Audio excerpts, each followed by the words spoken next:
If you're running Steam on Linux, you might wonder how in the world you're supposed to install Football Manager 2026.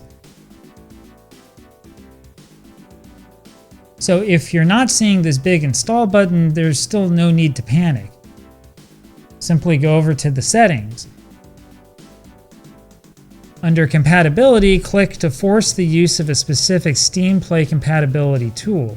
Then choose the version of Proton that you want. I'm going to stick with Hotfix.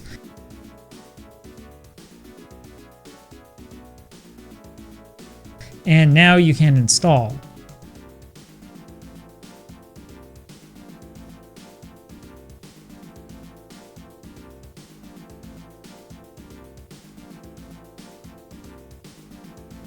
But of course, there are a couple other questions that we have to talk about. Some of this stuff can get a little bit complicated in the world of gaming on Linux.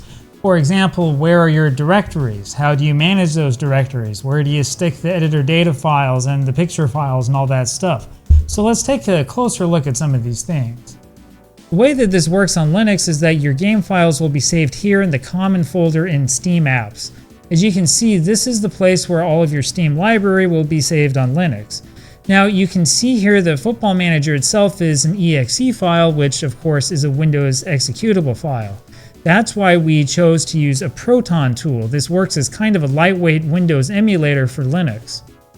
So you might wonder why you'd want to bother with anything Windows related if you're running Linux.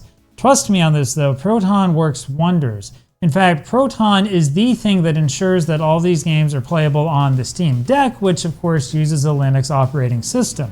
And because Proton exists, because the Steam Deck exists, and there's a reason for Valve to want to make sure that these games can be played on the Steam Deck, it's going to work for you on Linux.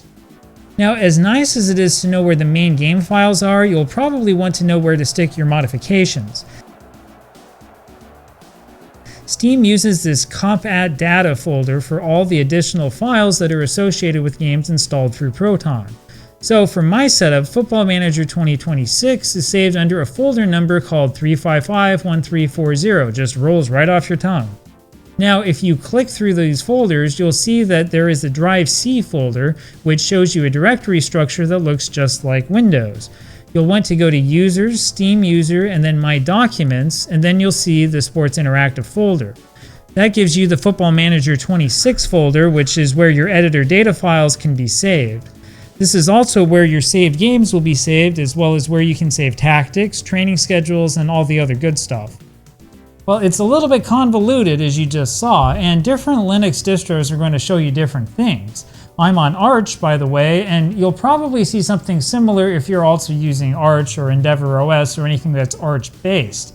But then again, it might be different. I've seen on different distros where the same program will end up with like different numbers, or where the directory structure itself will change. And this actually gets worse when you start looking at the pregame editor. While the FM26 editor was listed as available right after the beta came out, it's actually not there. As you can see, there's no executable file in this folder, which means that we will have to wait for the official release, just as we suspected.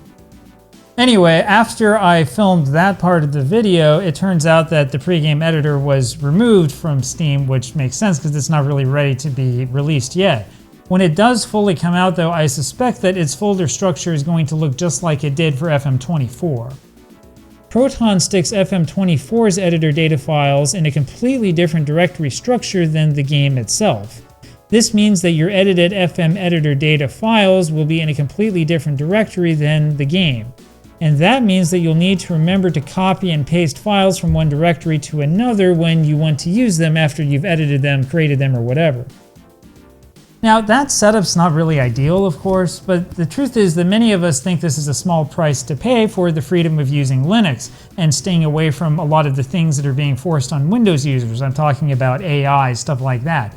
And the best thing, of course, is that Football Manager 26 not only runs really well on Linux, it seems to me that it runs better on Linux than it does on Windows. Well, setup was very quick and smooth for me. FM24 was already miles above the previous games.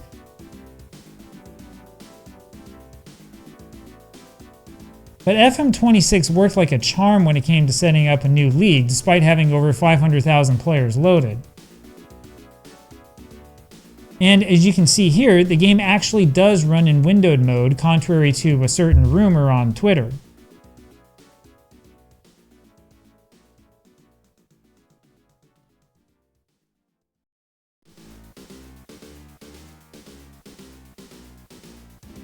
And I can tell you that after playing the game for about an hour and a half this evening, the game runs just simply fantastic. I mean, it's really exciting to play this, and I think this is going to be the best Football Manager yet. The in-match engine is incredible. This is really on a different level.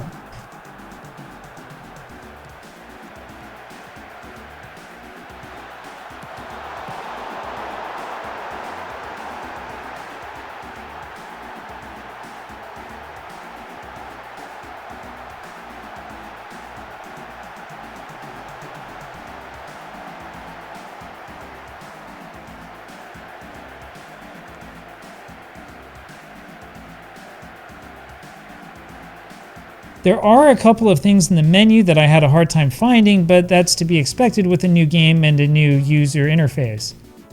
Seriously though, if you're on the fence, you really should consider buying this game.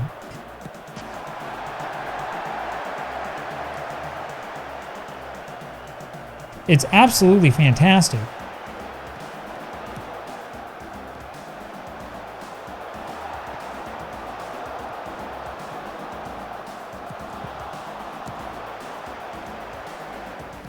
Now, assuming that you're going to move over to Linux, the other cool thing about the platform is that you have all sorts of options to play older software if that's what you want to do. You can mess around with Lutris, for example, though I've had some trouble getting things to work with that. You can also play around with installing older versions of Windows through QEMU KVM.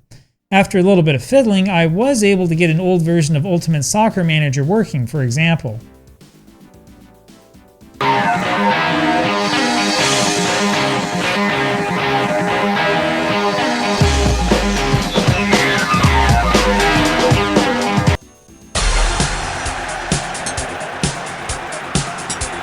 And as you might have suspected, I've also been able to get a ton of emulators working for old video game systems. Anyway, I really can't say this for certain because I haven't tried the game on Windows yet. However, I can tell you that the game runs very smoothly on Arch Linux, and it looks just absolutely fantastic. All in all, if you're thinking about switching over to Linux, I really highly recommend it.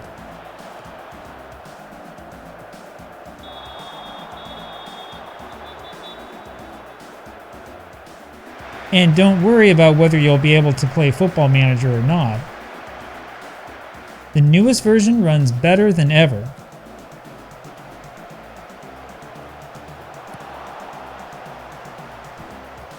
And of course, you can always play the older versions of the game if you prefer.